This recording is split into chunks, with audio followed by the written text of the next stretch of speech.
School picnic बस दुर्घटन में जड़े मृत गंजाम जिले में स्कूल स्टाफ को नहीं पिकनिक जाइथिबा एक बस दुर्घटनार सम्मुखीन होइछि। एथिरे जड़े प्राण हराइथिबा बेले 14 जन आहत होइछन्ति। जरडा थाना बारियापथर निकटरे 50 फुट तल को खसी पड़ा बसटी स्कूल शिक्षक शिक्षयित्री और स्टाफ को नहीं पिकनिक जाइथिला।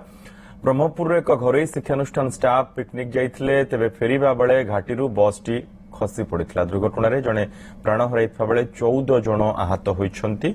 समस्त को पात्रपुर मेडिकल रे भर्ती करा जाइछि।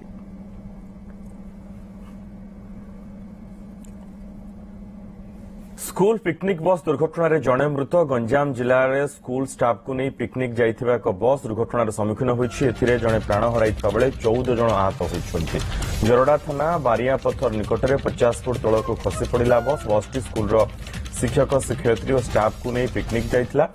ब्रह्मपुर एक घरोई शिक्षानुष्ठान स्टाफ पिकनिक जाइथिले, तेबे फेरिबा बेले घाटी बसटी खसी पड़ा। दुर्घटन में जड़े प्राण हराइथिबा बेले 14 जन आहत होइछन्ति।